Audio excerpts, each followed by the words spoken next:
so adorable. I might get it commissioned to make it look closer to my model. Right now, that was just like the basic one.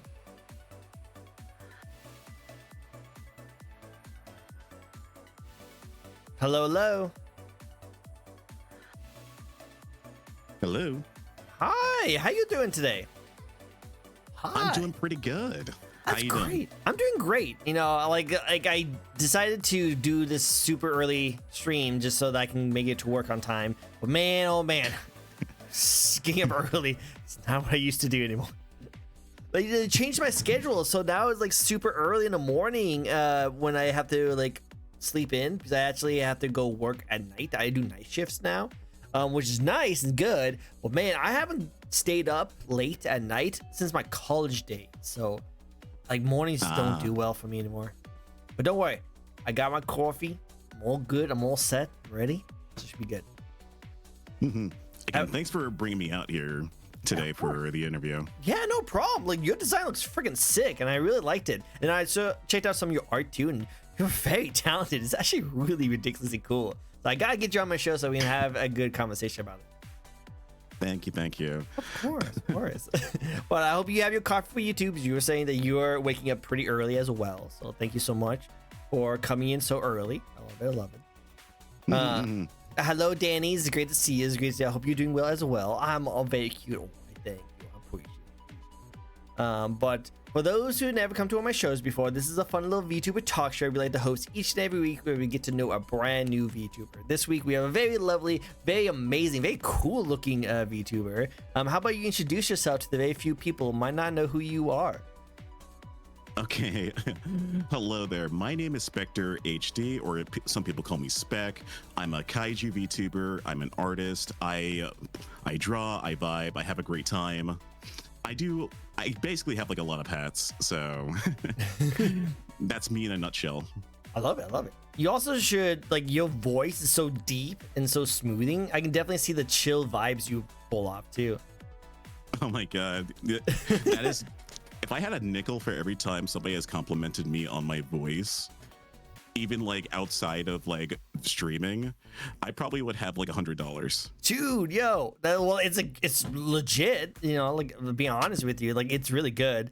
I just want to hear you just like do ASMR or do like some like visual novel reading. You know, that is something that's on the table like for this year. Definitely do it. Definitely. I want to hear you just be like, and then he came in through the door. Like I don't do ASMR. I don't have the voice. I don't have the voice for it. My voice is more known for just being yapping. I'm just a yapping gremlin on the internet. I guess it could be like something along the lines of, he opened the door to the haunted mansion.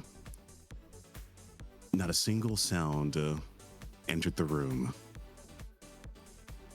Yeah, see, you got it. See, with that already, people's hearts are fluttering already. You got it. Definitely. I just need an ASMR mic, actually. Yeah, like your mic's already good enough, but if you want to get ASMR, you can do that. Oh my god, all the ladies, or whoever you're into, all of them is gonna be super interested in all that stuff. So it should be good. Is the Kaiju a Sonic fan? Are you a Sonic fan? Psycho has no. Oh, so about that. I guess it's because of the hair, but yes, I am a Sonic fan. I've actually grown up with Sonic the Hedgehog. He was actually one of the very first like video games that I've ever played in my life. Like I started with Sonic. I think I started with like Sonic 2 on the Sega Genesis, and then it just blossomed into other Sonic games. And I think I've actually talked about this on one of my streams where I basically did a list of all the Sonic games I've beaten throughout my life, and I've beaten about 18 of them. Wow, jeez. Well, that's a lot of Sonic. So I would imagine you are a Sonic fan. I'm guessing the hair maybe have some inspiration, maybe. A little bit. I do love myself some good spiky hair, and Sonic was part of my inspiration. Not necessarily Sonic himself, but mostly Shadow. Yep. But I can definitely see Shadow. Well, cool. Well, let's get started with the show. I have 10 questions for you that we will be asking, and they're going to mostly go into like however you first got started, some fun facts about you, some upcoming projects you have in the making that you're excited to talk about, and then of course we're going to get into the design of your model. We also have chat that can ask you questions by hitting a spin the wheel redeem. The wheel will pop up and then we'll spin it and they'll ask you a question and you can respond to it. So be nice, chill. It should be awesome. You should have a great time. Ready for the first question? Yeah, it's gonna be awesome. I'm super excited for these. This is so good. Well, what better way to start off an interview than the very first question to start off your entire journey in the first place? What made you want to get in content creation? Oh, that's a really good question, honestly. Like, okay, this one, it definitely goes into story mode because like before I became like a streamer, I was essentially working a studio job as a storyboard artist. Oh. So before I became a streamer myself, I basically was working in animation. So I already had a passion for stuff like this before, until like one day during like this was during like the height of COVID. I basically like got inspired by a VTuber from I discovered VTubers from like Hololive, specifically Kiryu Coco or K-san as she's called now. Love I actually met K-san last year. She's super sweet. She looks like a sweet person. She looks like so nice. Absolutely sweet person and very, very energetic. But yeah, she was partially how I got into like the rabbit hole of VTubing. And before that, I was kind of interested into streaming because I was playing with my friends in Destiny 2, actually. And we were doing like a raid and two of my friends started going live. And so I decided to just like show up into their chats while we were like doing a raid. And I thought that was pretty interesting. And then one of my friends decided to make like their very first like PNG tuber. And I thought that was really cool. And then like during the later like of that year, I basically unfortunately my job as a board artist, I got let go because they were doing some restructuring and a lot of things just didn't like snowball into the way I wanted to. And I was going like, you know what, let me give like streaming a shot. So I made myself like a little bit of a PNG for myself during the time. So I started out as like a Fugi, and then I just started streaming normally. I didn't really call myself a VTuber at the time because I was just sort of testing the waters with it. And then people started showing up to my channel talking about like how smooth my voice was. And I realized I actually like doing this. So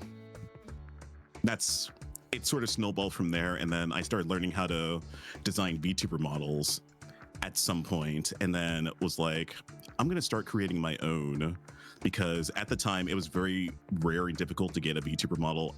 At the start, there was not like a lot of artists that could do it. So I couldn't really find an artist that could fit what I was looking for. And what led to that was basically me going through like YouTube, learning every single thing I could about like how to design a VTuber model, how to rig it, and how to like make sure everything worked in like VTube Studio. And yeah, that's where this model came from. And from there, I just basically like kept on streaming, kept on making more content, started showing off my art, and I'm now taking like commissions from that as well. So yay, new business. And yeah, the rest is history. Nice. I love it. I love how it all started by just like diving into the rabbit hole of VTubing because you met someone really cool. And as you got more into like hanging out with your friends and like started like doing more things, got to let go for your job. So now you have to do something completely different. So now you actually start doing more things you love to do, like making art for people, becoming a VTuber. It's so cool. I love that the upstart of that career you had. Yeah, it's kind of wild. Like even now, it's like I used to like pretty much like watch some of the content creators and VTubers that I normally was like an audience member, and now moving forward, it's like I'm actually having dinner with some of these people. It's like kind of wild. It is really wild. That's so cool. I'm so happy for you. That's so cool. Did you ever think that when you were playing Destiny with your friends that you would be in the state you are in right now? I think it probably would have like sort of like still snowballed into that if it wasn't the case. But honestly, like I would say like my layoff kind of was the trigger moment that sort of made me go like giving it more of a shot than if I was still like working at a studio. Makes sense. That makes sense. Like it's just one of those kind of things that like you see yourself doing this. But I do think that it's great that you like gradually went into it. A lot of VTubers make that mistake where they kind of like they see what they want to do and they just go balls to the wall, just ham on like getting a expensive model, go right into it, finding themselves not really interested in it afterwards, and they feel like they have to do it because they're obligated because they put so much money into it. It seems like you took the gradual approach. What do you see the pros and cons of doing it that way instead of doing it the other way that most people like to do? I would say like both can have like its pros and cons. The way that I did it was like a very slow and very like, you basically have to be very patient with it. It's not like you're going to go viral overnight unless like you get really lucky. And it's like, for example, like designing this model that you're seeing right now took me about almost like a year and a half to work on. It looks really good. It looks very professionally made. Thank you. I'm very happy with it, and I can't wait to show the next version of this later on. 2.0. Yeah. That'd be awesome. I'm super excited for it. I'm so excited for it. Really quick, Danny wants to ask you. I know how you want to take it, but Danny did ask you. He's a golden tractor, by the way. So just think of a farm tractor, like rolling up to your house. Oh, no, actually, here, how about this? Say you were doing a meet and greet at a convention, and a random tractor pulls up to you and says, "Why are you so cute?" How would you respond? So let me get this straight. So somebody's rolling up to my meet and greet in a golden tractor and saying, "Why am I so cute?" Yep, that's pretty much what Danny is doing right now. Okay. I would say like, I'm not cute, I'm adorable. I'm adorable. That's a good answer. There you go, Danny. That's your answer right there for you. I love it. Well, that's always good. I like the upbringing. I love like the story that comes up to it. Now that you are a VTuber, what do you like the most about being a VTuber? I kind of like the fact that I can be able to just like go live whenever I feel like it without having to worry about. There is like some pros and cons to VTubing. I think one of the pros is not having to worry about like cleaning myself up and having to wear makeup for every stream. So, like I am right now, I just like. I mean, there were some cases where like I had like some of my friends that are also VTubers go like, I literally just like I'm streaming without like a shirt on. I was like, okay, buddy. No, trust me. I've talked to a lot of VTubers on the show, and most of the female VTubers always tell me that, oh yeah, no, I just wear nothing when I'm in front of camera. I was like, good to know. And then all the people in chat like writing down notes, like what's going on? That's crazy. Yeah, but no, like you can do whatever you want. You can wear whatever you want. Yeah, that's the nice thing because I can feel a little bit more comfortable being able to stream, less so than like having to like dress up, make sure my hair looks good, things like that. But I say like one of the drawbacks of being a VTuber is of course like it's more technical savvy than say like using a webcam because you have to use things like VTube Studio, sometimes VBridger. You got to make sure that you have a proper working like camera, specifically like an iPhone because it has better tracking. Like, and you have to make sure you have the proper lights. Like I have a ring lights to make sure that my tracking is on point. And not only that, you sort of like have to like make sure everything is working before you even press to go live. Like a lot of people think that it's just like that simple, but there's a lot of work that goes into just not only just VTubing, but streaming in general behind the scenes that a lot of like viewers don't really see behind that.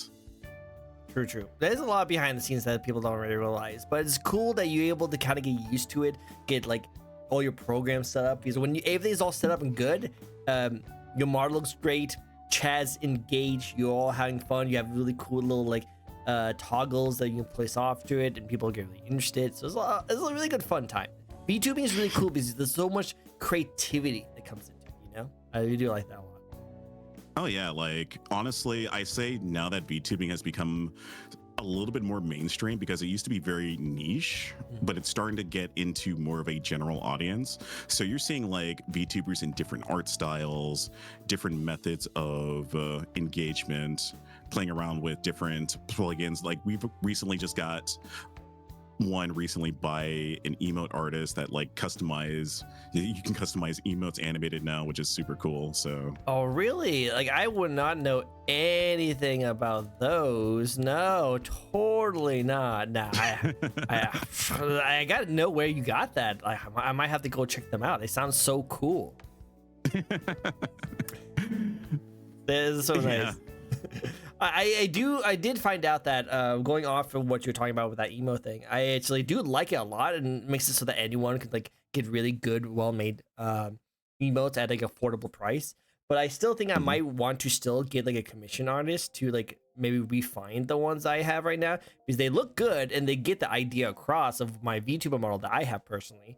But there's just some things I would still want someone to like kind of look into on that. What's your thoughts on like people like commissioning off of those kind of things, even though it's like a pre-made thing?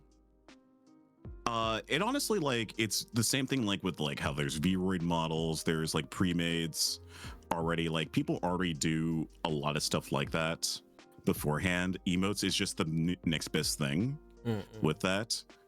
Like even like look at like people like Filian, who still uses like a free model for a lot of her stuff. So it honestly, like, I think it's less about, when it comes to like streaming in general and VTubing, it's less about the model and more about the personality.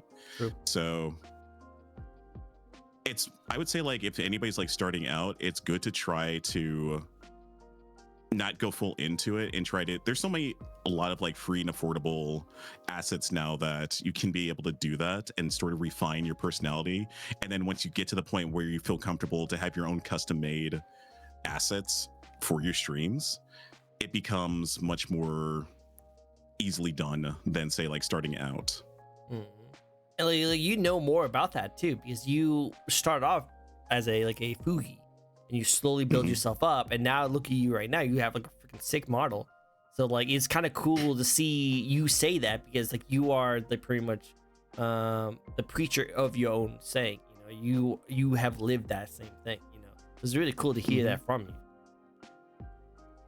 Yeah, it's definitely like, it was a long journey because I've been doing this for about 3.5 years to 4 years now, with my affiliate anniversary coming up soon. So anniversary, you going to have anything cool and planned for that? Probably I'm doing a mod Naiwaru play repo essentially. Ooh, so cool. Repo is always fun. I always love it. Repo is cool. Awesome. I like it.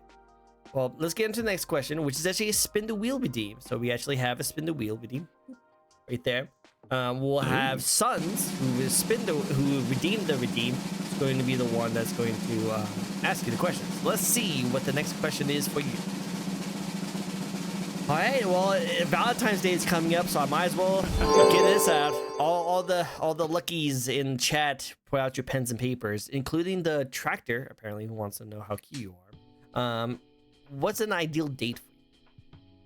Oh God, that's an interesting question. I would say like that really depends. Like if it's a first date, like a first date with somebody, then definitely like I would go for like the more traditional like dinner and a movie kind of thing. But it would ideally be something that they would like to enjoy, and then a movie that they would like to go see.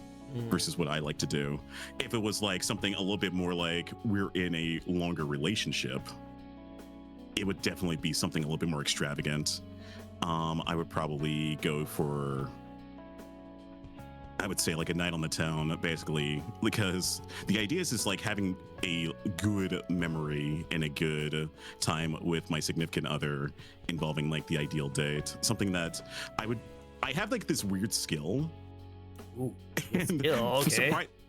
Surprisingly, like a lot of people that like done like, you ever see like some VTubers that do like those like boyfriend girlfriend application stuff like that? No, wait, there's a boyfriend girlfriend application? So some people do those, and I end up basically winning most of them because I have this innate skill where if I basically hang out with you long enough, I will know very small details about you that you guys would enjoy to the point where I amplify them on the date themselves. So I would do stuff like maybe have little gifts that you want to get while you were having like a conversation with me or something like that, like something you want to get or anything like that. And then we would go to like a restaurant or a place that you wanted to go for most of your ever like one of your bucket list ideas, and then I would end the day off with like a night on the town, just enjoying each other's company. Nice, very gentleman-like. I see. You like the Sherlock Holmes of dating. It seems like find different small bits and pieces of people's like know-how and remembering them, so that you can call it later. I like it. I like it. We bet. Well, you should be doing VTuber romance lessons for Valentine's Day, so that people can know the skills you have. It sounds like a really cool idea. I do like your answer though, because I've gotten a lot of people answer this question. They usually keep it simple, you know, like hang out at home, cook dinner, go to the movies, stuff like that. So you actually had sorry, what? I would cook the dinner though, because I am really good at cooking, and I've had multiple people remember me because of my cooking. Wow, look at you. Look at this little player over here. He knows how to cook. He knows how to do proper dates. He can draw. Man, now you have to tell me that you have a motorcycle and you play guitar, and then freaking men will be swooning all over you. I wish. You need to add that to your list. Add that to the list. Actually, no, don't add that to the list. You need to make sure that we all have like equal footing. Come on, man. You can't take all of them. You can't take all of them. But yeah, no, I like your answers to that, because you not only had like the first kind of dates, you know, go see a movie, let me go to a place that they want to go, instead of just saying that you want to go, you want to go to where they want to go in the very beginning, and then as you guys get into more serious relationships, then you want to have more memorable dates. I like that. It's good answers. Good answers. He's thought about this, guys. Write this down. Good note taking. Good note taking. Cool. Awesome. Well, let's get into the second question, and that is, do you have a lore backstory for your VTuber? Okay, so I want you to set the scene. You're in the Arctic. You're part of a research organization called Spectre Industries. Spectre Industries. Okay. And you discover a frozen object, a large frozen object, cascaded in ice. Okay. Of a giant creature that appears to be thousands upon thousands of years old. The ice cracks, and out comes a kaiju. Not my kaiju form, but another kaiju form that escapes. Oh, dang. But you see the form of another person, a small humanoid with a kaiju tail, come out of the ice that chases after it to the closest civilization. And eventually that humanoid individual is able to defeat that kaiju and is offered a employment by Spectre Industries. So he takes on the name Spectre and becomes sort of like a kaiju hunting agent in a way. Okay. That's but pretty he's also sick. a kaiju. He's also part kaiju. This is like kaiju number 9. You know, this is just that anime, right? Kind of, but like I basically created this before it like became super popular with the anime. I was cool before them. I started the coolness of kaiju, people fighting kaiju. Obviously. Well, no, it's still really cool. I like that. So you were from this giant glacier where there's a giant kaiju inside of it. Did they not notice there was a little kaiju guy inside of it as well, or were you like inside it with him? I was inside it with him. Basically, how Spectre became who he was he was frozen in ice, basically hunting down another kaiju in the past. Oh. And they both ended up frozen Captain America style. And then okay. I can imagine just seeing like, you know, I'm imagining in a funny way of like Ice Age, where like you're like running to chase them and the kaiju's like running in panic, like you guys frozen like that. And he was like, I wonder what's with that one guy. I wonder why he's so angry at this guy, you know. And then they broke out and you just continued your running. It'd be great. Love it. Yeah, that would be really funny. And eventually I'm gonna make a lore video about that. Cool. That'd be cool to see. I would love to see that. That'd be really cool. Now my question is that just going into your like lore and story. There was there other kaijus around the world during this time, or was there just that one kaiju that broke out? Because like your job is gonna be really, really like quick if you defeat the only kaiju, and your job is to be a kaiju hunter. Is there other kaijus in this world? I would say like my job is to basically make sure that other kaijus don't awaken from dormant and start causing trouble. Okay. For the most part. So because it's sort of like similar to how like Godzilla handles things in the Monsterverse, where there are kaijus that are dormant or either in like areas that are not accessible to humans per se, but there's usually the typical kaiju that is going on a rampage for no apparent reason. So I usually have to go out and dispatch them at some point. I could totally see an anime on this. You sound like you'd be a really sick character. I could see like solo level of animations coming up like in a town, like with your giant trench coat, just like all cool. And you see kaiju like roar, and you just like come with it with the sunglasses, like my job calls me, and you just like go and like. I can see it. I can see it in my mind. And the funny part is because of like my interactions with so many other VTubers, it's expanded my services to not just kaijus, but I've dealt with gods. Apparently, I've dealt with cyberpunk runners. I dealt with deep sea cryptids and ghosts and a bunch of other things. So that's crazy. That's awesome. So you're not just a kaiju hunter. You're just like a bounty hunter of all the mysterious supernatural. You're like Blade in a way. But instead of being a vampire hunting other vampires, you're a kaiju hunting supernatural beings like kaiju. That's really cool. And then now you can add this to your canon. You are on a show with some weeb on the internet. See, it's perfect. It's great. I love it. Valid. It's so valid. I think that's really cool. I like the lore. I like the story. I love hearing people's stories, like how they like have their characters built into it. This is some epic bounty hunter who's been going around taking on these supernatural creatures. It's so cool. Now, I always like to just do this as a funny gag. So whenever I hear stories like this, they're so well thought out, so really cool. So now that you explained to how like awesome, cool you are, why are you a streamer if you fight kaiju? Like bounty. Oh, that's also a funny thing, because like not every single like event happens on a daily basis, so I need some time to kill. I love it. As I just rip and tear through demons, gods, and kaijus on my daily basis, I also just play video games and stream. Because the thing is, like, Spectre Industries basically just like handles all of my free time, so they just have to call me up and say, like, can you deal with this? I'm like, okay. Hey guys, I know I'm about to rank up in my next prelims in Marvel Rivals, but hey, I gotta go. I'm so sorry. There's a kaiju destroying Tokyo right now. I'll be right back. Trust me, it won't take too long. I'll be right back. Put a BRB screen, Yeah, I am a monster hunter, but I'm not like 24/7. I have a 9 to 5. 9 to 5. Okay, I love it. Oh my God, the bosses destroy the world. It's like, hey, sorry, I'm not on the clock, guys. Like, I request this day off. I have a subathon. Sorry, guys. You have to deal with on your own. But it's killing all these people. Hey, you guys give me this time off. Our request is long ahead of time. It's not my fault.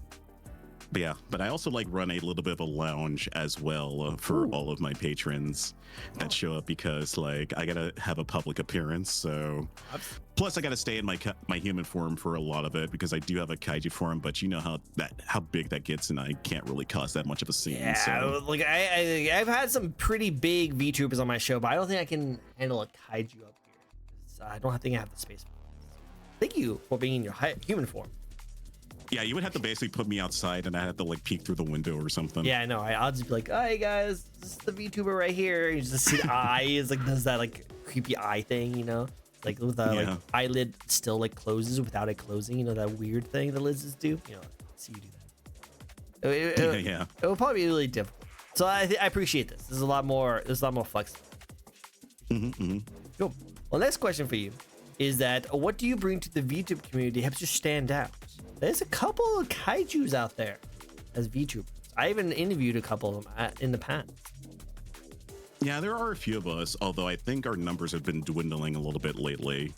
I guess what I bring to the VTuber community in terms of like what I do, mostly like I said, it's just like I know a lot of people come to my streams for my voice, for one thing, and they stay for the art as well. That's what I like to do a lot on my channel. Is I do a lot of art. I draw a lot of VTubers and fan art as well, and I do also commission work as well. That's a lot what I basically do to help stand out as well.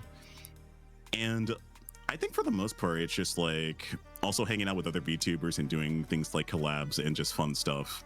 That's what I normally bring to the table as well. And I always like to do bigger and crazier things more and more later on. Like I've been doing more challenge based shows, such as like doing this in a certain game for X amount of time or something like that. Oh, Like during my last birthday, I basically did have you ever played the game Stanley's Parable? yes, I have. That one's a fun one. Are you familiar with the section where you have to save a baby from a fire? I don't remember that one. So there's a section in the game where you have to basically press a button to prevent a baby from falling into a fire, and you have to do that for 4 hours. Jeez, 4 hours? God, you I did that? succeeded. What? Yeah. Wow. Mhm. Well, congratulations. That baby is in safe hands. I guess saving a baby for a monster hunter like you probably is not that difficult of a challenge, right? Not really, but doing it for 4 hours, it can get a little bit. Have you messed up a couple times? You had to restart over? No, actually, I was able to do it all in one go. Nice. Okay, cool. Well, that's pretty good. I like these challenge runs. Have you ever thought about any of those? Like, I don't know what. Like, I mean, let me look at you. I can do like a quick check on your on last couple of games you played. Mostly did art chatting and Arc Knights. Nice. That's really cool. Arc Knights. Yeah, I've been playing Art Knights recently, and that one's really fun. Mostly just been going through the story with that. I like. And then I do a lot of Elden Ring too, because I'm an Elden Ring nerd. I'm a 6-time Elden Lord, so Oh, snap. Jeez. Well, that's actually, I'm glad you mentioned that because that's actually one of the challenges I was kind of hoping you would go into. Have you ever thought of doing like a challenge run on like Elden Ring or a Dark Souls run where you like took no damage, or you like a randomizer that's added to it? A Millennia will come out of nowhere and just start attacking you. that's something I would like to do. I would like to do like maybe a crowd control in the future as well, where people could just spawn in random stuff. But I've done like one where I tried to like beat the whole game in one sitting, essentially. Ooh. Okay. And then there was like a few other ones. Like one, I'm trying to beat the entire game again at like the cap, which is the 7th journey.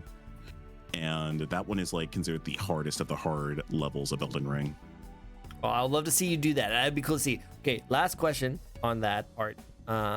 What build do you normally go for when it comes to Elden Ring? Do you have a for sure build that you just love using? I'm a Dex Bleed build. Ah, of course. So you have that. You had the blood blade, the blood katana thing, right? Oh, I've used something even more deadlier. Oh, is it the spear thingy? I know that was really popular. Oh, not the spear. So there is a weapon called the Bandit's Curve Sword. Oh. So you get 2 of them. You use seppuku, and then you max out everything in Dex and Arcane. You just go ham on. And it turns basically every single boss into deli meat. So That sounds cool. I think I remember the blade. You get it when you get that one. Okay, I could be wrong. So just let me try a picture where you get that blade. Don't you get the blade when you go down to that like river chasm area, and there's the like, cave you can go into? But before you get to the cave, you get invaded by an NPC, and the guy has the blade. And then I heard that you like kill him, you get the blade. But if you have a friend drop off the blade for you, you can get the second blade. Is that how that works? All right. it's pretty close, but actually like it's in the mountains and it's near one of the grafted Scion bosses. So Okay. it's, I'm trying to it's not even remember. like a it's that one was like the most common one I've used. There was a recent build I've done, which is essentially the Moonveil build that I have going on right now, which is the Moonveil katana. I love that. That's my favorite. That's my favorite weapon in the entire game. I love it so much. I use it. I've used that all the way up to the end when I actually beat it. I was an Elden Ring Lord 1. Only did it once. It's really difficult. It's my second ever From Software game I've. Yeah, I love Moonveil. Like, I recently did it with like a new save, and turns out like I can find like the majority of all of the smithing stones early on in the game. So I just ran around and grabbed that. I killed Morgan in like 2 seconds. Jeez, that's awesome. The sword sheath attack again. Weeb's dream. It's Weeb's dream. Cool. I like it. Well, that's a good way to stand out. It seems like you have a lot of content. You do a lot of different things, but also you interact with other content creators and do some things with them too. Seems like you have a good, like diverse of content you do for your channel. So it makes you a lot more memorable. You know, people come in for your design and they stay for your art and your voice. Yeah, and recently I've been doing things like raffles where recently I've done something interesting where it turns out like VTubers, despite getting like so many models, like it's very rare to see someone do like outfit designs. So, and I saw that in like places like VGen and Fiverr where there's not a lot of like artists that do that. So I was like, you know what? I'm going to create a service where I will design your character in a different outfit. I got to commission you for that. That sounds awesome. Because I have a VTuber model and he has like this persona, like trench coat, kind of like magician kind of thing. But I've always wanted, because again, I like the whole Japanese aesthetic and stuff. It would be cool to see him in like a kimono kind of style. You know? Like, yeah, like I do stuff like that. Like recently, I worked on a few outfits for some friends. Did one that was like a street samurai, one that was like Y2K. Oh, that's so cool. Ah, my God, that's awesome. Well, I'll definitely have to reach out to you. I'll get my people to talk to your people. And when I mean my people, I mean just me. Just contact my agent. Yeah. I'll contact your agent. Obviously. Be cool. It'd be cool to see. Because like I said, I love your art. Your art is really impressive. So it'd be cool to see you do something with my. But again, I'll talk to you more about that down the road. Going back to you and your awesomeness, any projects you'd like to talk about? Any games you're looking forward to streaming at the end of 2026? Oh, I have so much to talk about with this question. All right, let's do it. Let's hear it. So, like I said, I am working on a new model for myself. It's going to still look really similar to this model, but the new model is going to be a vast improvement. In fact, I'll just send it to you right now just to show you like what the update's going to look like a little bit of a sneak preview. Ooh, is it just for me, or do you want me to post it on this as well? This one is just like for your eyes. Okay, only. it's for my eyes. Sorry, guys. It's only for me. I get to get the sneak peeks. I love it. Yeah, that's the one thing that I am like working on right now is my next model, and it's gonna be completely redefined. Whoa, that looks sick, dude. I love the eyes. Yeah. Oh, wow. I'm so excited for this one. It looks sick. And I'm not gonna spoil anything on it, but JP, I think it was a JP? Yeah. JP, if you think Psycho, if you think he liked Shadow the Hedgehog with the spiky hair before, definitely shows up a little bit more on this one. I like the pants. The pants is really cool. And the pants is like the tech wear kind of thing. I think it's cool.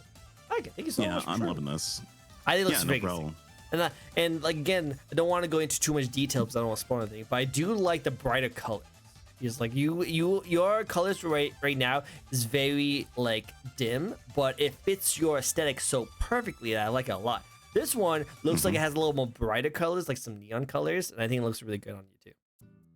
Yeah, I wanted to go with a little bit more like brighter colors to help like break some of my model silhouette. So.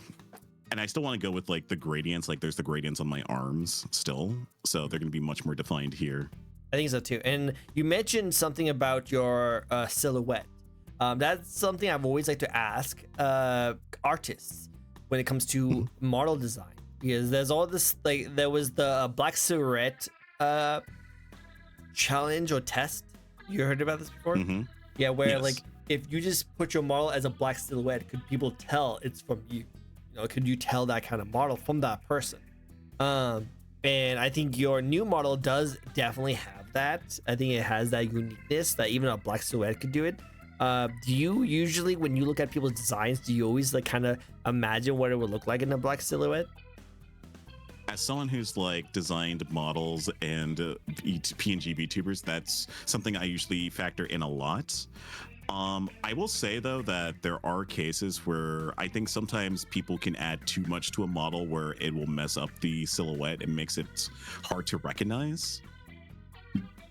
Like what I like to do with my models is make it simple at first and then start adding stuff to it to help make it more defined. But like a lot of times, like a lot of VTubers want to try to add as much as they want to it, to the point where it loses a little bit of its identity a little bit. If that makes sense. I can definitely see that. I can definitely see that, especially when like people put too much in their design, and it's harder for artists to like recreate that, you know, because there's so many different details on it. Yeah, like I got this motto from my friend, which is the KISS model. Keep it simple, stupid. Yep, keep it simple. That's what my boss tells me all the time whenever I try and study for things. No, I love it. I love it. Like, I think simplicity is like the way to go, because the more simple you can make it, more people can like understand. If there's too many things going on, too complicated, people will have a hard time remembering. You know? Yeah, like I've seen, as someone who's seen like so many models and so many like PNGs, there are cases where I've seen like a lot of people just put too much. And there's also people that basically like also like take inspiration from other VTuber models.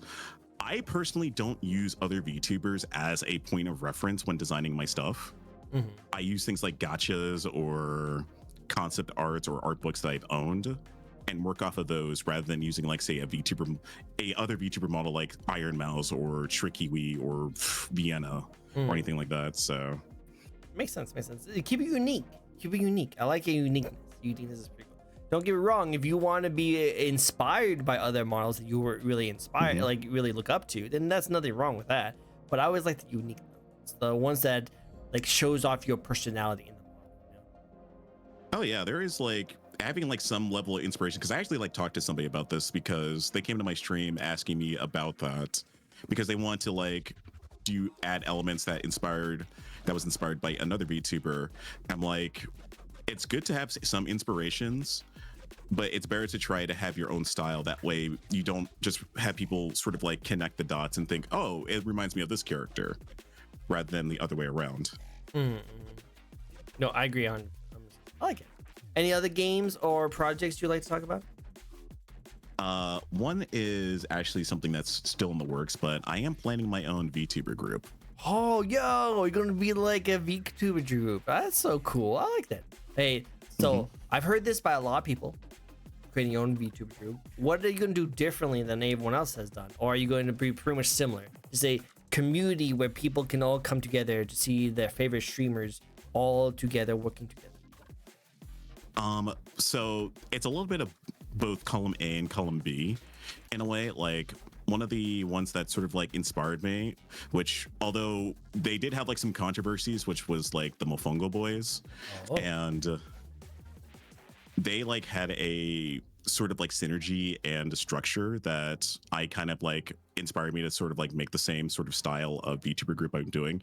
I currently have 2 other members that we're currently like planning stuff, and it's definitely like I want to create a group that is in a way like similar to how like VTuber groups are, especially like big ones that are more like closer to corporate style, where they basically have their communities but have a chance to also like interact with other members at any time, and also focusing on building each other up rather than just trying to do like be just a bunch of friends and like we just don't plan anything. Like this is something that I'm actually like actively doing behind the scenes, trying to make sure that this works. Nice. That's so cool. I can't wait to see it. That's gonna be awesome.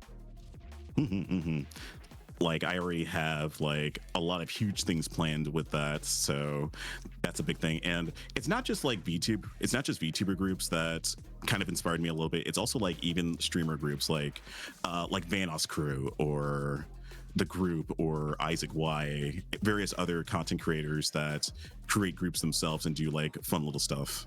That like sounds that. awesome. So Yeah, no, I can see you do like a VNOS gaming kind of style like that, or the Russian Badger kind of person. yes, Who has their friends like I that. actually yeah, I actually like hung out with Heavenly too. What? So Heavenly, oh, lucky.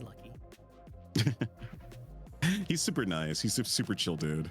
I First time I actually like met him, he's like say like, "Hey, I'm a fan of your content," and he just yelled at me, go like, "Why are you watching my content? Why are you watching my content?" He sounds like a cool guy. He sounds like really cool. That's so cool. I like that. Well, it'd be cool to see you do that. I can't wait to see how that goes. You know, I can't wait to see the debut of your group, and I can't wait to see all the funny antics you guys go into. It sounds like a lot of fun.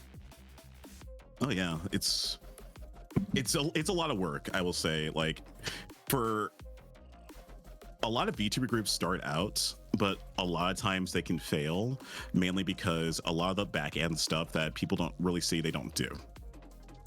Exactly. There's a lot of back end stuff. There's actually going to be a question later on that goes into more of that. But yeah, no, there's a lot of back end stuff. Not just being a VTuber itself, but being a content creator, and then you getting into a VTuber group. There's a lot of things.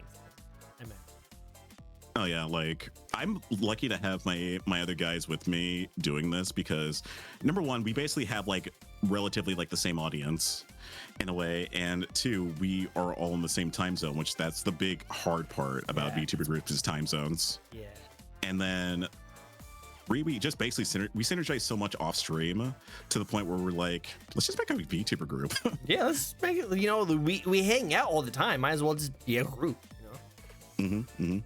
I like it. Cool. Well, I can't wait to see how it goes. It's gonna be a freaking amazing thing. It'll be awesome. Anything else actually did you want to talk about on the groups or projects of the game? Well, for one thing, like there are a few games that I'm looking forward to. One of my mods actually gifted this for my birthday recently. I'm gonna be playing My Sims as well, and also Resident Evil's coming out this month, so I'll be playing that on stream eventually, as soon as it comes out. And definitely plenty of more Arknights in the future because I'm enjoying that game. So much fun. Who did you pull for your 6-star so far? Let's see. I got Levitane, I got Arc, I have Last Right, and I have Li Fong. Nice. I've only got the dude. Forgot his name. Poggers. Yeah, everyone calls him Poggers. I got him. He's really cool. The Vanguard, and then I also got Last Right, who's like waifu, like all the way. I am trying to get Yvonne, and I have spent almost $140 trying to pull for her. What? Jeez, that's crazy. Is Yvonne the dragon lady, the pink dragon lady? Yes. Okay, so I was told, and I hopefully this doesn't destroy you, but I was told to not pull on the banner because she's going to be her own banner sometime down the line. And unlike other gacha games, you can't build a pity in this game. You can't build pity. So you're right on both, because with Yvonne, I'm basically holding out on my pulls right now and waiting for her banner to drop. And yes, there is no pity rollover. It goes back up to, you have to basically get 80 pulls to basically get the 6-star. Mm-hmm. And in order to guarantee that, you basically need 120 pulls. Yep. So I'm just saving my pulls just for that. All right, good. I thought when you said you spent like that much money on it, I thought you meant you already tried to pull for her that many times and that much money. Okay, there's a little bit more of a story about that. So. Oh, okay. So it was on my birthday stream, and I was gifted by two of my friends $70 each for pulls because they wanted to do that. So I was like, all right, we're gonna try and pull for Yvonne. That was a huge mistake because I didn't get Yvonne, and I kept pulling for her. I only got one 6-star out of those $140. Really? You only got one 6-star from the entire thing? Only one 6-star, and it was freaking Li Fong, which I got for like, Li Fong has been my bane of my existence because I got him like 3 times. Oh no! See, that's why I don't want to pull, because like, I don't want it. He seems like a fun character, and if someone's favorite character, then go for it. But like, he doesn't seem like a character I want to play as, and I would hate to get like a 6-star and just not have him, just not play him. You know? Like, he's fine, but it's like I don't want to get 3 of them. Yeah, I know, right? I'm not gonna use it that much, you know. So it makes sense. It makes sense. Wow. Well, I wish you luck in your polls when that girl does come out eventually. We need to get her. She fits perfectly with Last Right, apparently, too. So that'd be really good to have. I like it. Next question for you, and this is one of my favorite questions to ask on all my shows. That is, what's the thoughts that went into design your model? So you talked about how you're a kaiju bounty hunter kind of person. But what made you want to go for this color scheme, this design? We can talk about your Sonic hair a little bit, and the tail. Like, what went into it? Too much pink and red and blue in the VTuber space. Too much pink, red, and blue. You're not wrong. You're not wrong. Like, I've done this before on my other friend's stream. We listed out at least like almost every single VTuber that either had a pink or blue color scheme. And we were hitting like double digits, almost triple digits on the pink ones. Wow. Yeah, no, there's a lot of pink VTubers out there. And I can't argue. My VTuber model is a little blue. So but I like blue. Blue's a cool color. Blue's fun. But I wanted to go with a color scheme that like is not used a lot. And orange is actually probably one of the least used ones. So I went with that. And the theme of my VTuber model is being an electric kaiju. Oh, okay. That makes sense. So the color scheme works better in that sense. No, it does make sense. It does make sense. I can definitely see it. I can see you have this cool electric eyes and like the static electricity come out of you. You know, I think that'd be kind of cool. Psycho's over there talking how about he loves orange. His V2 model is a clown and he's orange colored, so he's really interested in this conversation right now. Yeah, like I chose the orange colors because, like I said, there's like not a lot of like orange schemed VTubers. Like the only ones I can think of off the top of my head is probably Buff Pup, and yeah, like she's the one that kind of like sticks out to me the most design wise. Makes sense. Well, well, Psycho, there you go. You are unique. You're a unique clown who's orange. It's perfect. Love it. Cool. But yeah, but the whole kaiju concept, basically, like I was kind of like concepting my design at the start, and I showed it to a friend. He said like, oh wow, this looks like a Pokemon character or something like that, maybe like calling him Kaiju or something like that. And it sort of clicked because I realized, wait, there's not a lot of kaiju VTubers. And so I decided to just build my whole concept around that. Plus I also grew up with Godzilla too, like a Showa era Godzilla and Heisei era Godzilla as well. And one of my personal favorites is Burning Godzilla, which that's where the whole orange idea kind of blossomed from as well. All right, I can see that. Hey, cool. I like that a lot. Hello, Noodles. Great to see you. Ooh, Godzilla. Anyway, bye. Noodles comes in, spins the wheel. That's all he does. He likes to come in, spin the wheel, and then dips out. Good to see you, Noodle. Hope you enjoy your rest of your day. But yeah, no, I actually love that. I love that like it was inspired by something that you like, and you trying to make a brand around it. And he actually looks like he did a great job with it. I think that shit looks freaking sick. Any kind of like toggles or emotes that your model can do that you want to show off? Let's see. I got a couple here. Hold on. This one is one of my favorites. I don't use it that much, but it's going to be on the new model. Oh, I like that. That's one of my favorite parts of VTubers is the black part of the eyes. I think that's sick. I think that's a really cool design. Yeah, that one I like to do a lot. This is if like my chat like decides to like make me crash out. I go into like this into like Black Scalera mode, go like, oh, you've done it now. So, you messed up. I like it. But right, cool. I can turn it back. I also have your shocky hands. Hey, I was talking about how you have like shocky stuff. Okay, that's so cool. Awesome. Nick's is talking about bald model. I don't think you have bald. Do you have bald? I unfortunately don't have a bald toggle. It might be on the next model though. So I'm checking it out. Maybe for the next model, you guys have to check them out. No, trick you. I don't have a bald toggle. You're bald. I'm not bald. I can do this though. Stuff. Oh, hold on. Zoom. Oh, hey, you're a chibi model. Ah, that's adorable. The big head. Yeah. I'm chibi now. The chibi. The chibi. I love it. I love it. This one, my chat goes nuts for every time as well. So they one time basically called me babyface, and I just switched this monocle. Like, you think I'm a baby? You think I'm a baby to you, chat? The baby one. I love it. I love it. That's so cool. That's so cool. I like it. Well, I think that's really sick. I like the Sharky hand. The Sharky hand is really cool. I like that. It adds a little bit to it. It's really nice. And I also do love just like the overall like fun. So I love VTubers who could be serious and cool stuff, but can also throw out like a funny thing, like your little chibi model. I think that's actually really cool. Yeah, I like to be a goofball a lot on my time. So I love it. I love it. This is good. This is good. Anything else you want to show off? I have a formal outfit that I wear for like every year I do a co-stream of the Game Awards or like anything involving Jeff Keighley. So I have like a formal attire. Oh, that's sick. I like that. Nice little suit. Nice suit and tie. I think that looks cool. I think that fits your design very well. Will you have that with your second model as well? Oh yes, actually, like I'm planning to transfer this one over to it at some point. Ooh, I like it. It looks sick, especially with your coat on. I think it looks really cool. I like that design. People love this one. I can see it. Definitely see it. Wow, this is formal boy. Yeah, so formal. Anything else? I have to be very posh, very demure. Gotta posh, very demure, very cinema. You gotta have all that kind of stuff, especially if you have Jeff Keighley on the screen. You know, you need to show off the Game Award stuff. Exactly. For sure.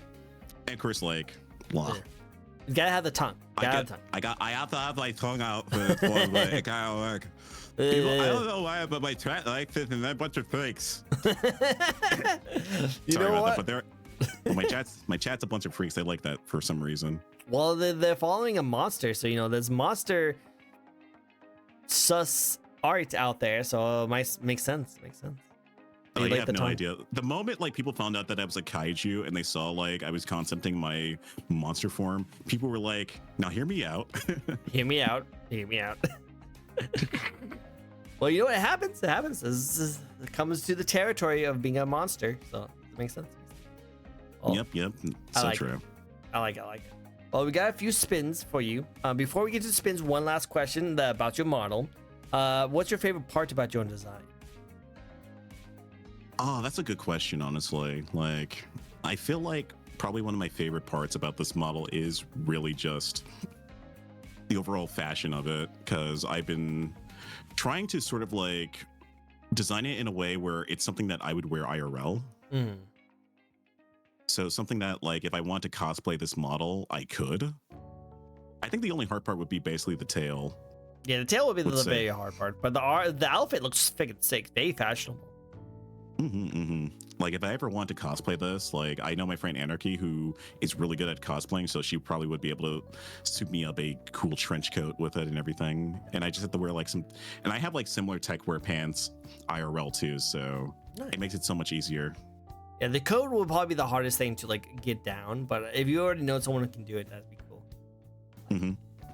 Reminds me of Zhongli. A little bit of Zhongli to it.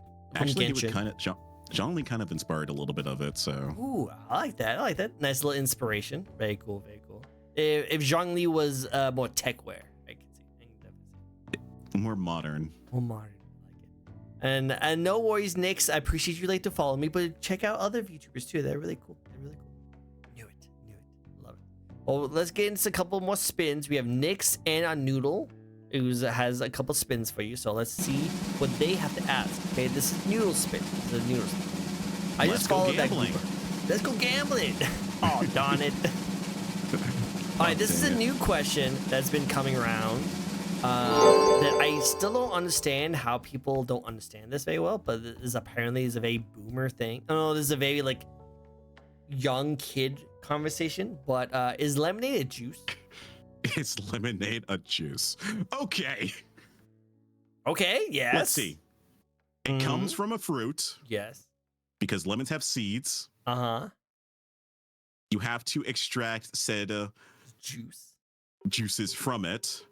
You put sugar in it with some water. It's a juice. Okay, good. Thank you. Like that's the common knowledge, right? It is a juice. But apparently if you say that to like a child, they do not understand it. They think it's a cocktail. Because technically it's not a juice with all the stuff they put into it. I was like, no, it's still juice.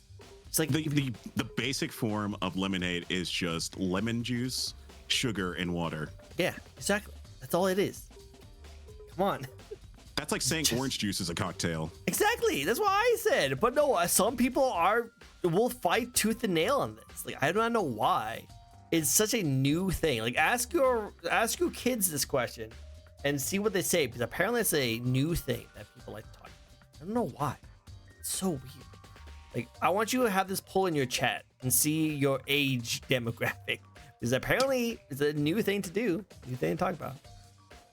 I'll ask my chat next stream. Yeah, see what they say. They see what they say. Then that will gauge how old they are. Because if they are like, oh no, it's not juice, it's this or something like that, then you know that they're like just got out of high school. I actually did like that recently with them. Well, not really recently, maybe like a month or two ago. I showed them pictures of like some old like devices like in the early 2000s, and some of them did not know what that was. What? I used to work at a GameStop, and we had an old retro Game Boy that like someone was trading in, and a kid, like a little kid, like an iPad kid, was in the store. He looked at it. I was like, yeah, no, look, that's a Game Boy. And he started touching the screen. I was like, no. Oh, It's not a touchscreen. Not everything's a touchscreen. I promise you. It's not. we're at that point now where like they don't even understand keyboards or controllers now. They think everything's an iPad. It's so bad. It's so bad. It hurts like, my soul. I showed like some people like what a Blockbuster was, and like some of them didn't know what a Blockbuster was. A Blockbuster? Oh no! Oh come on! This is the iconic in our childhood. We went there to get our favorite movies, and we had movie night. And Hollywood Video too. Like nobody remembers that. I remember that. That was the one that's closest to my house, and that's the one I would always go to. I like that very same GameStop is now closed. Eggs. Unfortunately, my GameStop that I grew up with, that I actually worked at, is closed. Rip GameStop. Rip Arena. Ripperino. I once made a orange juice cocktail. Nice. I bet it tastes really good. Cool. We got another spin for you. This is going to be Nix's spin. I know Nix did do another spin, but we'll hold that off after your next question from me, okay? Okay. So, you might have a little weepiness in you, so let's ask this question. If you could live in a video game or anime world, what world would you like to live in? Oh, I actually had this question before with some of my friends. I've said this before, like 90% of like the anime and game worlds all suck. You're not wrong. You know, like some of my favorite video game worlds, I would not want to live in. Like, I probably say like if it was an anime world, probably maybe a slice of life world that won't kill me. So it would probably be like, I don't know, maybe like My Dress Up Darling or something like that. That's a very simple world. Or like, shit, what's another one? Actually, I would like to live in the world of like Shokugeki no Soma because I like to cook. Oh yeah, no, 100%. If you just have one of their meals, your clothes just rip off, and you're just like, you know, that'd be cool. Almost every single dish I would make, everybody's clothes would rip off. Oh my god, it's so good. I love it. Video game world would be interesting though, because almost all of them basically are very hard to live in. Probably Animal Crossing. Okay. I just live on an island. I love how like safe you're playing, you know. So I would imagine you want to live in like a Monster Hunter world. Yeah, there's monsters, but everyone in Monster Hunter are pretty epic and pretty strong. So like they can combat against. Monster Hunter would definitely be like another world I would like to live in, mainly because I think every single regular person is very ultra beefed up. Yeah. So I think it you can makes handle sense. it. I think you can handle it. Yeah. Mm-hmm. And then Animal Crossing would always be a safe bet. Can't go wrong. Oh yeah, it's just pay your mortgage off basically. With selling seashells. That's all you have to do. Pay your mortgage off with selling seashells, and you get to relax throughout the entire year. No time limit. Just take your time. I was the one who kind of time traveled and just like played the stock market. Just going to back this. You know, I'm going to put all my money on this team. Why that team? That team is probably going to lose. Something tells me it's going to win. And then you win thousands, billions of dollars. Cool. I love it. Okay, so before we go to the next spin, let's get to the next question, which is, what's your thoughts on the VTuber community as a whole? I still think the VTuber community is still like in its infancy stages, because it's still, I would say this community is still in its infancy, because I think a lot of it is, a lot of people are getting into it, but there's not like an overall like sort of structure to it, say like regular content creation is. But it's really fun too. Like, I've met so many amazing people in this community that were super nice, super sweet, and super welcoming as well when it comes to like the stuff that I did. Like, I was just like a rando on, when I started out, just a rando on the internet, just making artwork of people. And now I just like know so many people in the VTubing space that it's just like, it's just so wild. It's so amazing. It's so cool. I love the community building in here. Like, anyone could just like join or make a community, and because it's so early in the lifespan for this community, a lot of people is able to like kind of reach out and still like be acknowledged by other people. You know, it's not too big. This is still a lot of people that you can actually like meet up with and like enjoy the company, and I think that's really cool and very welcome. It's one of the reasons why I'm starting like my own VTuber group, because of like the friends I've made on my journey. So it made me a little bit more confident in that field. Agreed. I think that'd be really cool. I like it. Well, I can't wait to see what you do on that. I like your input on the community. I think this is really nice and respectful. And even though like it's very like early on its infantry, like early in his lifespan of the VTuber community, there's a lot of people from other communities who's been around a lot longer has joined into the VTuber community. It's kind of helped it grow a lot more. You know, it's like a melting pot of different communities. Oh yeah, like people like CDog VA and like even Ludwig started getting involved with some of it too. So cool. And of course like Russian Badger and Heavenly Father, like awesome dudes. Like actually, like one time I like so I have like this weird innate skill when it comes to like networking with other like content creators, or just like being introduced to so many like wonderful people. I've met CDog in the funniest way possible. Met CDog? What? That's awesome. Like he knows me by name because of like the shenanigans I did. So I was at I was at TwitchCon for Vegas, and I saw like there was this like art board that they had in the middle of the convention center. I was like, ooh, that's cool. Everyone's just drawing cool stuff. I'm gonna grab my marker and just like start doodling and go to town. So I started drawing like my kaiju form and everything, making it like this super extravagant piece of artwork. And that's how I met like another really good artist. He goes by Claro, and that's how I met him, because like the next day I met with him and he said, dude, Connor's been looking for you.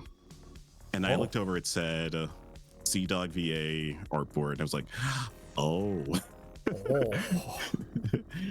And so CDog was streaming this, and he basically like found me. He put me to the side and introduced me to his chat, and I basically went around showing all the drawings I did. Yo, that's on awesome. His board. Yo, and that's it was so super cool. I'm also like, I appeared in one of his videos, so from that day, and that was like one of the coolest things that happened to me. That is so cool. Like, that's so cool that you were able to get recognized by him, and he showed you off all this really cool stuff. I love that. That. Seems like a really chill dude too. I think he seems really cool. He's very nice, like very chill person as well. Like pretty laid back. I think I saw that video too back in the day of him like showing that. I don't remember all the details of it, but it makes me want to go back and like watch it again, see if I can see you in there. Like, oh, that was oh my god, you know, it's so cool. Yeah, like I am in that video, so that's so cool. Well, hey, congratulations on that. You know, you just came in, do some amazing drawing and get recognized. I always love that. Hard work pays off, right? Yeah, and that was back when I was still like relatively new with that. Now it's just like even funnier with like some stories. So like I had like this one silly story from like last TwitchCon where I actually met Matara by pure accident. Oh, what happened there? So I basically like had a friend who was like working a booth and everything, and I noticed that she was working one of the booths. So I came over to say hi and just like talk to her about like our whole Verbo and everything, because like our whole Verbo situation was like a whole nightmare situation, which I'll get into that in a bit. But like I was basically talking to her about that, and then a lady with like a blue dress walks up, basically like talking to my friend saying like, hey, we got to get some of the flyers out and also some of the merch out and everything like that. So my friend had to step away, and then the lady came back to me and was like apologizing profusely about how I basically like took my friend away to take care of the stuff. She basically was going like, I'm so sorry I had to take your friend away. Hi, my name is Matara. I was like, oh, hi. Her and basically reached out to shake my hand. I was like, it's all right. It's all right. I'll be sure to talk with her eventually. Meanwhile, my brain was like, what the fuck? Oh, it's freaking Matara. She's right in front of me. Oh my God. That's so cool. I love it. I love these connections you have. These connections are so cool. Yeah, that was like the most wildest one. And I actually did like go to her meet and greet and sort of like explain to her what was going on. And she's super sweet too. Like, honestly, one of the nicest people in this community. Oh, that's so nice. I love that. Well, it sounds like you have more to continue on with your journey, and it seems like you're going to be taking more time to hang out with more of the bigwigs of the VTuber community. So keep up the good work you do. Seems like you have the connections. You just need to keep on being amazing, right? I just draw people on the internet, man. Well, you do a great job at it, and I hope you continue doing it because you do a great job. Yeah, I mean, I do like that, but I'm also going to humble myself. Like, I'm still going to have like my own friend groups and things like that. And I'm always going to like still like remember where I came from as like a content creator. So because like I'll say this, like I was there in the trenches with like all the other fans, all the other ongoers and onlookers too. It just like takes time. Yep, takes time. Yep. You just have to keep on grinding. Gotta keep on grinding. Mm-hmm. I like it. Well, that's really cool. That's good like insight of those kind of things. I think that's really nice. Mm-hmm. So next we do have another spin, so let's do another Nick spin. Do one of those. It's really cool. I do like that, like just from simple drawing on the internet has made you meet all these really awesome people in the industry. That's really cool. Alright, silly question. Oh my goodness. Very silly question. But we have to take it seriously. Okay, we gotta take this seriously, obviously. Is taco a sandwich? Yes. Should be easy for you, right?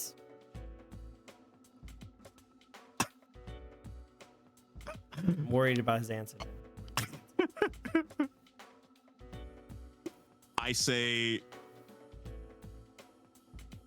taco is a hot dog and a hot dog is a sandwich. What? Canceled. Well, that's the end of my run, so I'm gonna be graduating. I'm just graduating. Yeah, cancel. Goodbye, guys. I'm stepping out. No, come back.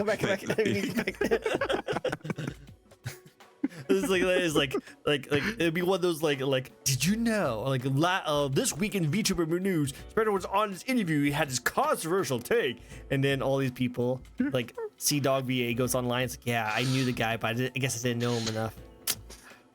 Mari's like, I'll be on false ID next video from that. Exactly. They're like, I can't believe him. I thought I knew him. I can't believe it. All these other people, it's like, hey, I didn't know him. This is okay. I don't agree with his terms, you know. Everyone just disassociates from me. I associate with him. You gotta like do a Google Doc on this. Okay, let me explain myself. My experience with Spectre HD, he thinks tacos are a hot dog. Yeah, it just destroys the taco community with his crazy accusations.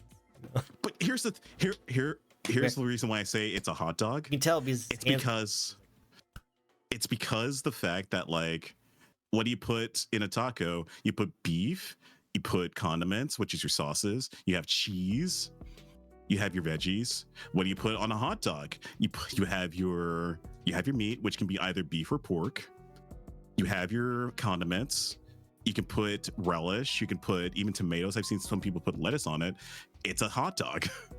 I guess the only major difference is the thing that holds all those condiments and meats inside of it, right? Yeah, but the thing is, like, bread is just wheat, and you can also make wheat using. You can make a taco out of just like wheat or Is corn. that wheat tacos? Because I know it's mostly just corn or flour. Corn is technically like a form of. I guess you could say it's like a form of wheat in a way, technically. So. Isn't it? In my mind, in my head canon. Yeah, okay, there you go. There you go. So I was like, I think wheat and corn are definitely two different things. Like, they're made the same, but like I think wheat is a lot more fluffier, while corn is a lot more like strict. They're both carbs, so. Yeah, the so carbs. still- This is the carbs. They hold things. It's a taco. The taco is a hot dog. That's my head canon. I've always said that like tacos are very similar to like sandwiches, but the main difference is the materials they use. You know, like you wouldn't consider it like a pasta, a pizza, even though they have very similar like things with each other, because the bread that's used is made into more of a pasta. Well, I agree with that. Like pasta and pizzas are like two different things. They have the same ingredients, but they're made differently. That's Hot kind of dogs how and I tacos see. are similar in terms of how they're assembled. Exactly. So that's kind of my argument on that kind of stuff. But I've always think that a hot dog is just an American taco. That's all it is. Yeah, it's the American taco, and tacos are hot dogs. Yep. I love it. I love these. They're very good answers. Next question for you.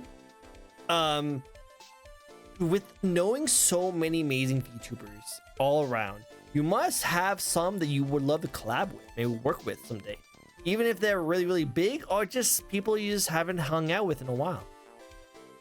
Oh my goodness, like the amount of people I know in the VTubing space, both big and small, I still like would love to collab with.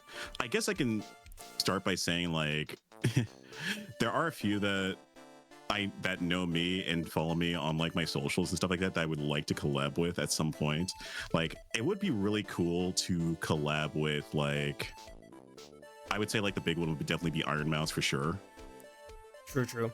The Iron Mouse one. Like the Iron Mouse, or even like a non-streamer would be like Ray Narvaez Jr. Those would be like my two big ones. But there's like other people too that are like in my friend circles that are also like people that I would like to collab with. Like I would love to actually like collab with Megalodon, because she and I are friends. So it's like we're just both busy and we just like True. Like Megalodon looks like, amazing too, so I feel like she'd be a lot of fun. She's such a ball of energy. It's just amazing. In terms of like there's still like a couple other creators that I like vibe with. I'm like, sure, I'll collab with y'all and have a fun time. So I still do stuff like that. It's just like a lot of back in the day I had like a lot more free time on my hands, but now as like with like this year specifically, things have gotten even more crazier and busier. Like I have like 2 events that I'm helping set up like for March, and then I have like all this other stuff involving my work with VGen and a bunch of commissions. Like it's just been, I've had like a lot less time to possibly collab with people and more time just doing solo streams because of that. Makes sense. And which is fine. It's just like I feel sometimes bad that I have to like sometimes turn down other people that invite me to stuff, especially like birthday stuff, because my schedule is just so booked up for these like next couple of weeks. And I just sometimes feel bad like when people like send me like stuff for a party and I just like I can't because I'm just so busy behind the scenes. I'm too popular. I'm joking. I'm messing. But no, like I know the feeling 100%. It's like because you would do so many collabs, but sometimes you just want to do like a solo stream and just play something casually or draw something on stream just to have fun and just talk to the chat, you know. So I definitely see that. And then you have a busy baby, so it makes sense. Yeah, like when I said like when people don't realize what's going on behind the scenes, they really don't. So Well, you have a lot in the making, so can't wait to see all the amazing hard work be successful. So it'd be really cool to see. And the great thing about your friends is that I'm pretty sure they all understand that how busy you are, so you can definitely like reach out to them on a later date to hang out with them. So you be flexible with it, I imagine, right? mm-hmm. The good thing about friends is that you don't have to worry about like, oh my god, he didn't come to my birthday party. Oh my god, he's so mean. You know, you can actually be like, oh yeah, no worries, next time. I at least tried to take time to write in their kudo boards though. So That's good. Always write in the kudo. Always write in the It's really cool. I like that. Awesome. Well, next question for you is that, and we've you kind of went through a lot of these already, but let's see if you can come up with one more, or you can actually talk about maybe some of the ones you already said in more detail. What's the behind the scenes part of VTubing that most people don't realize? Oh, there's so much that people don't see behind the VTuber that happens behind the background. Like even for like the bigger VTubers, because like a lot of these bigger, like a lot of VTubers and content creators that get like really big and famous, they're always working behind the scenes when it comes to like the stuff that they do, because that's how they get so popular, is because we're not just like doing a stream for like 4 hours and then we're done and we're going to start the whole thing over again. We look at things like analytics. We're trying to see what works, what doesn't work. How can we try to increase our viewerships and things like that? Like a lot of that stuff that goes into what makes the stream better and better each stream is because we're always like doing a lot of the back end stuff. We're trying to make sure that our tweets hit. We're making sure that our TikToks and shorts and videos all are like scheduled for upload and everything, making sure like all that's happening. Like some of us like don't even have like editors on hand all the time. So sometimes like for myself, I have to do the edits myself because a lot of my editors are either busy or for the most part, like it can be sometimes takes a little bit longer. So I sometimes have to make like videos on the regular. Like I have to, like a lot of times when I'm done with streams, I usually go back and make a bunch of clips and then I start editing the videos myself. And that's why there's like a lot of shorts that are like posted almost daily because of it. And I make sure they're all like uploaded and scheduled.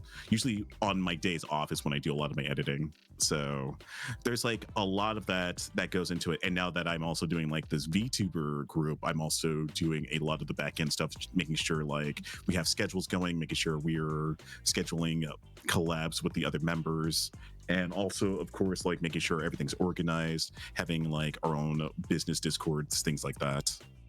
Nice. Like there's a lot that you have to go into and that kind of stuff. That especially as someone who makes as much content as you do, you probably have people you can hire. But even if you hire a lot of people, you still have to make some stuff on your own, and you still have to do a lot of things on your own as well, because you just have so much stuff that you have to make.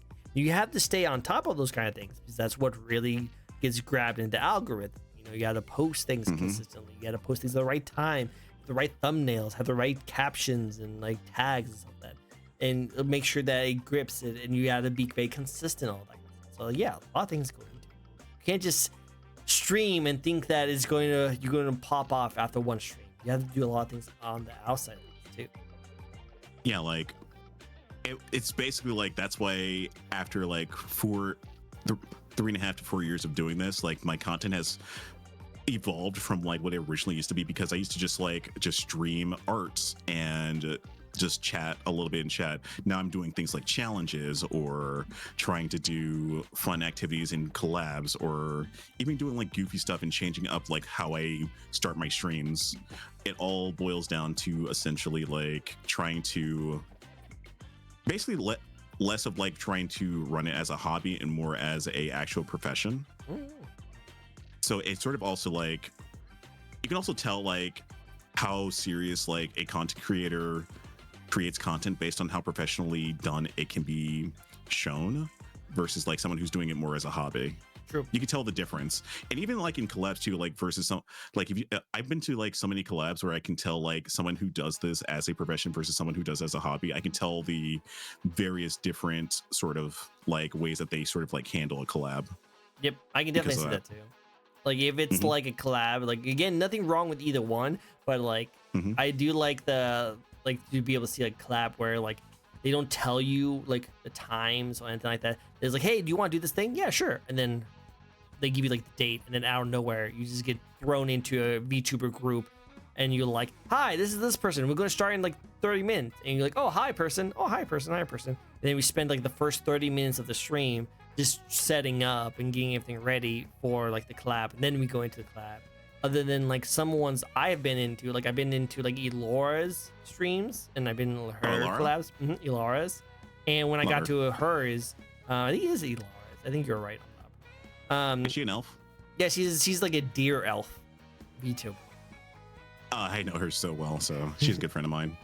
I want to say we're good friends. I know that we don't interact with each other as often, but she was one of the very first guests on my show when I first started, and so I've always had that connection. She's the most kindest person ever. She's so nice. She's still like, if I ask for advice or help, she will still respond to me and help me out with different things. Such a very sweet person. Very sweet person.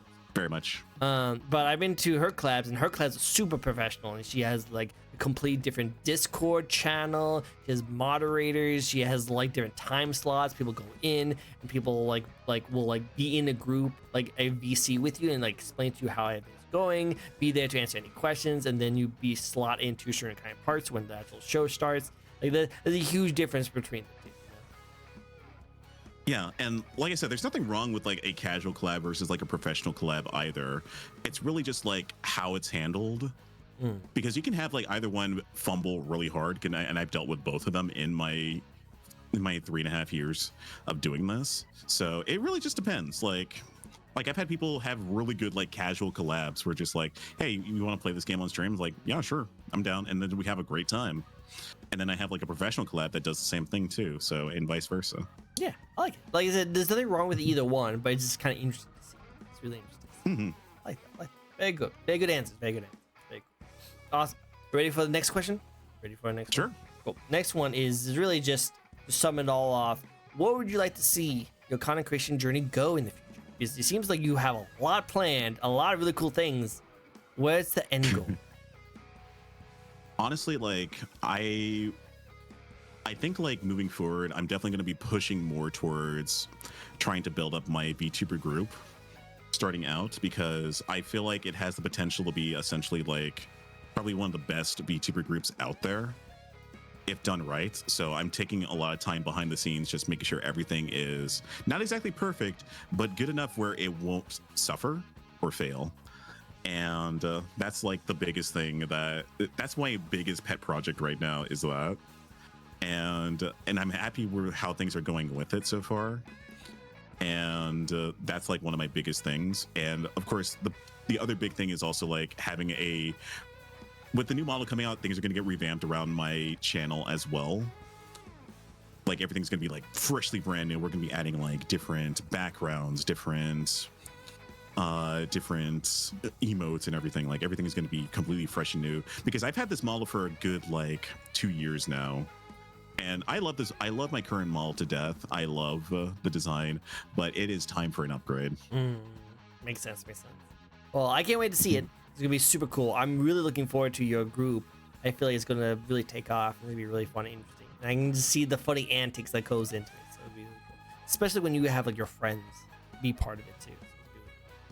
Awesome. I'm really looking forward to it. You're going to be one of the bigs where it's not just you shaking hands and being a knowledge on someone's stream. You're going to actually be like sitting on those lounge tables in like Twitch partners like parties, and you're just going to be like, oh yeah, I hang out with that guy. I have him on speed dial as you like holding out some wine. I don't know what it looks like. I don't know what famous looks like. I'm just a small guy on the internet.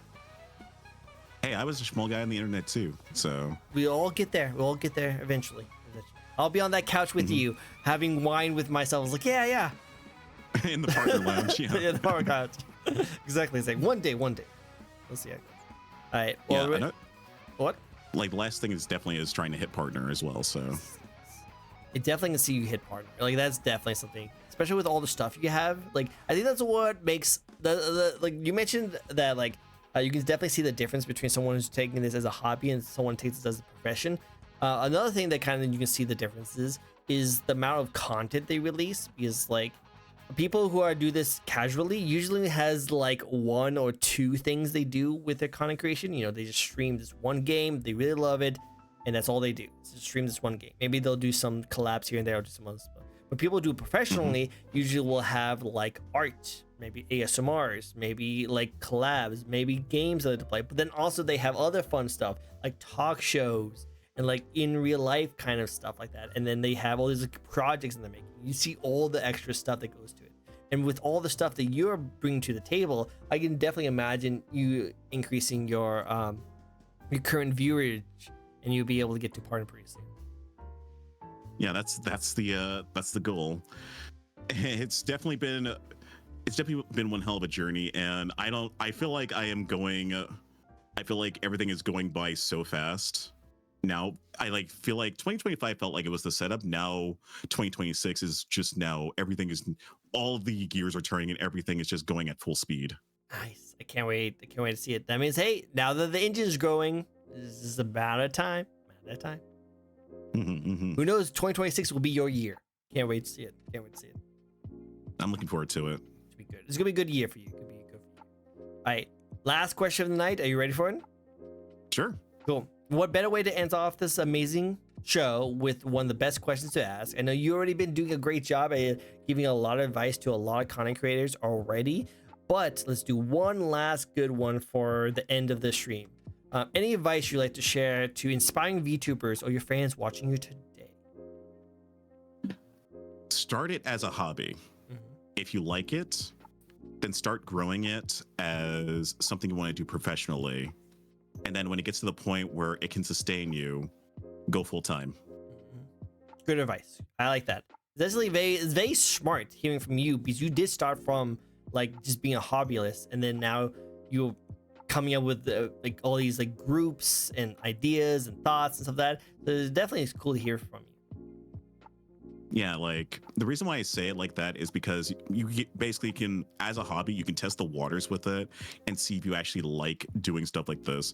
Because there's some people that like start out doing grandiose streams and stuff like that using like the most expensive model, but they're not engaging they just don't engage their audience, or just like doesn't really have that same motivation after that. And sometimes it hurts their channel a lot because of that. And a lot of times they would just like graduate immediately afterwards because they get burnt out from it, because it's just something that they thought that they would like to do, but it turns out they don't. Whereas doing it as a hobby, you can you have so many assets now and so much materials that you can get started making your own content and start building your own personality and creating your own identity for yourself on the internet. And if it's something that you would like to do and want to do more of, and then start slowly building it up. Because when I started out, I was just basically streaming on a laptop and playing on my PlayStation. Humble beginnings. With a headset mic. Ooh. Call of Duty lobbies. That's what reminds me of. Oh yeah, that was when I started out, and it's just slowly built up, and now I have like this whole 3-monitor setup with like a very high rig PC and with a Shure mic. So wow. Yep.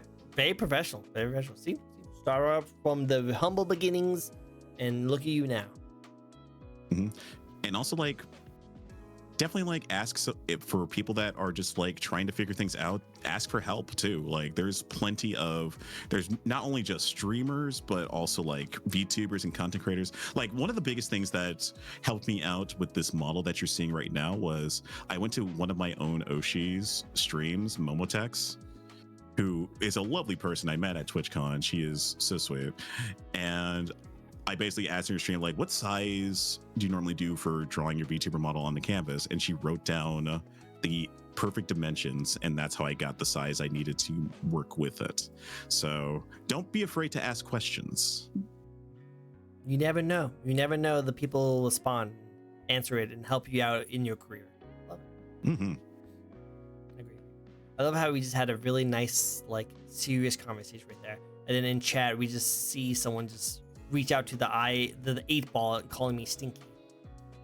Still trying to see. Think no matter how many times you reach out to the 8-ball, it's not going to give you the answer you want. I promise. Asking the real questions right there, Chad. Good for you. No, I'm not stinky. I'm literally ready for work right afterwards. So I took a shower, did hair, did all kinds of that, and then. You're not stinky. You're smelly. You smell good. What? Oh, I smell good. There you go. I like that. You see, thick. See, I smell good. I'm smelly in a good way. Smelling good way. And thick. Smelly in a good way. Smelling good way. And smelly thick. That was 4 questions in a row that you got as a response wrong. Rigged? No, it's not rigged. You're the one. He always comes in and does. I appreciate your thing. It's great to see you. I love your emotes. Love it. And then it's not rigged, but I do love your emotes, and it's great to see you. It's good to see you. Cool. Awesome. I love it. With that said, I think we have one more time. We have time for one more spin. Are you ready for one more spin from Psycho? I'm ready. Cool. I love it. But no, I like going while we're waiting for the spin to go through. I do like your advice. Your advice is really good, and I think a lot of people should be learning from that, especially from experience like you did. I just love to see people continue to like invest in the content after they started off very simple. You know, I do like that. Going back to streaming, what do you do to prep for your streams? You seem to do a lot of things. Oh, that's a really good question. I just realized it's spelled wrong. Steam. For Steam, okay. How to prep for Steam? Okay, first off, you basically like you start your app. You start the Steam application, and then you pick the game that you want to play. You're right. You're not wrong. Not what is supposed to be the answer, but yes, you're not wrong. That is the way to respond to the answer. Thank you for being very accurate on that. But how to prep before stream?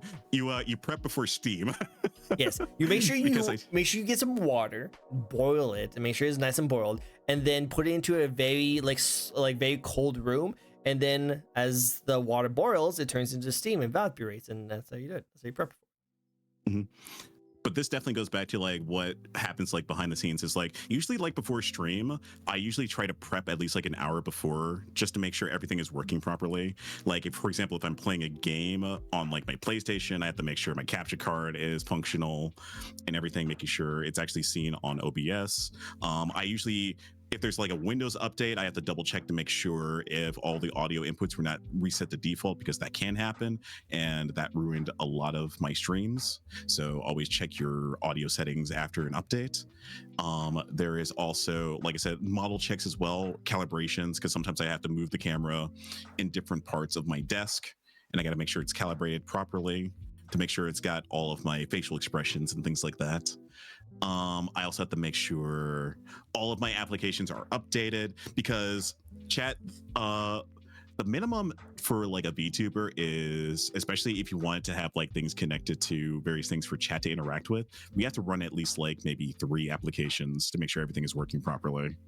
Like we have VTube Studio, we have stream avatars for like streamers on the stream itself if they want to have like a little avatar running around. We have things like Mix It Up Bot, which has all the interactable redeems that are connected to Twitch as well. You have Steam, of course, for running everything, and that's just that. I also have like my Stream Deck. I have like my Stream Deck to make sure like every single toggle is available for me to do on command. I make sure all of that's completely functional. I also try to make sure I eat before stream, because my streams can go very long. So instead of having to like go get food, I usually have like a meal before stream. Sometimes that doesn't work out because I usually stream in the evening, so I would have to like get dinner or something like that. So there's usually sometimes those cases, but that's normally not a problem. And also, yeah, definitely have plenty of water with you, because you're going to be yapping for like at minimum 4 hours. So having water on hand so you don't destroy your vocal cords is always super nice. I definitely agree with that. Make sure you have water, guys. Water. Eat some food. Eat food, drink water. No, like I've had chatters come in because I've streamed so long saying like, Spectre, have you eaten yet? And I'm like, yeah. Yeah, I think. Maybe. I ate 10 hours ago. Yeah, 10 hours ago. Yeah, obviously. Cool. I like it. Very good way to like think about behind the scenes kind of stuff. More behind the scenes kind of stuff. Because I like it. I think an hour is a good timeline to go. So I think that's nice. Well, that's all the questions I have for you. Thank you so much for giving me your time and answering every single one of the questions. That was a blast. That was a great time. I loved it. No, thank you for inviting me. This was amazing, and I really hope that a lot of your viewers definitely got something interesting out of this. And this was such a treat to be on. And I hope to do it again sometime soon. Oh, definitely, 100%. I'll definitely invite you over. I would be cool to just do more projects in the future and definitely get you onto it and get your opinions on certain kind of things. I think it's actually really, really awesome. And it's an honor to have you on my show. So cool to see someone come in and be like, I love your show and I appreciate you being on. It like makes me feel all nice and comfortable. So nice and warm. Appreciate it. Well, definitely 100%. I can't wait to see you do more stuff. I can't wait to see all the upcoming projects you have being fully like realized. So I'm definitely looking forward to that. So thank you so much. Really appreciate it. Give me your story and talking about some really amazing advice for the people watching it now and later on YouTube. It'll be really cool. I love it. Well, one last thing before we get anything done is I always like to rate out, and when we rate out, I always like to give my first suggestion to my guest here. So anyone you'd like us to rate? Let me see if any of my my mutuals are online.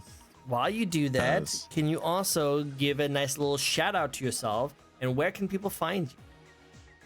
You can find me on Twitch at twitch.tv/SpectreHD. However, how it's spelled is with a E-R-E instead of like an E-R or an R-E. So it's like Spectier because Twitch, somebody already had the name Spectre and it's a dead account.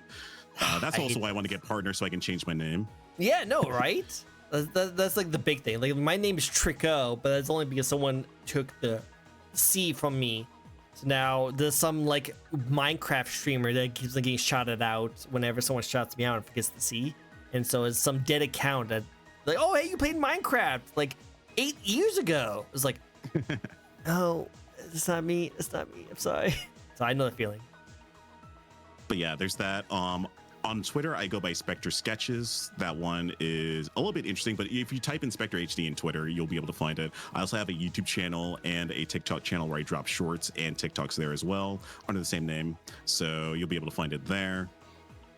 That's basically all I do. I post a lot of my art on Twitter and Blue Sky as well. If you'd like to see some of my work there, or if you'd like to see me be a goofball with friends, you can also check out, like I said, the YouTube channel and the TikTok channel. So definitely. Yeah. See his professionalism of art and all the amazing stuff, but also see him be all goofy and silly on the YouTube, the TikToks. love it. Good content, good range of content. Awesome. Did you find anyone? Let's see. My friend Ezekiel is currently live right now, so I will give you his stuff. Ezekiel's a good friend of mine. We hung out at TwitchCon and everything like that. Super chill dude. It is literally just Ezekiel. He's also a VTuber, also a really great voice, a really good singing voice too. So very highly recommend him as well. Sounds like you might be needing to sing very soon too, with your voice. I wish I could sing. That's the one skill I wish I had. We'll see. One day you'll learn. Ooh, it has a cool model, like a mask. I'm always down for people with masks. That's really cool. Well, his mask was more like a muzzle. Are we going in on a private matter? We'll see.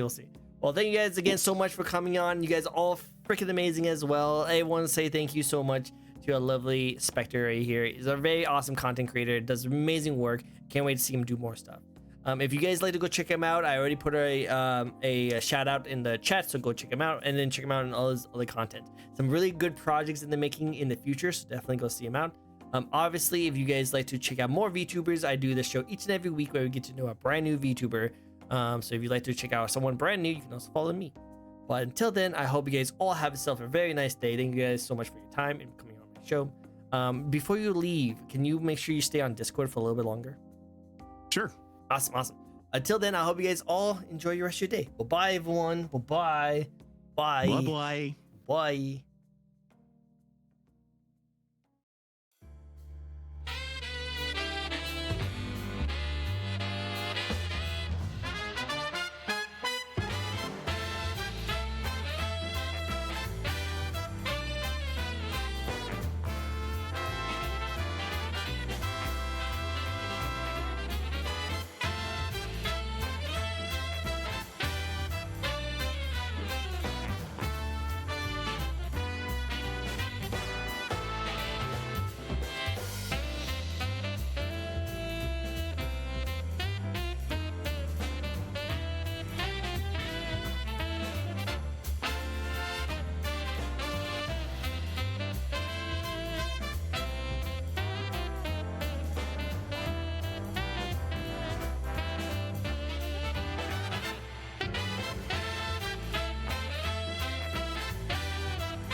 So it's a deal then.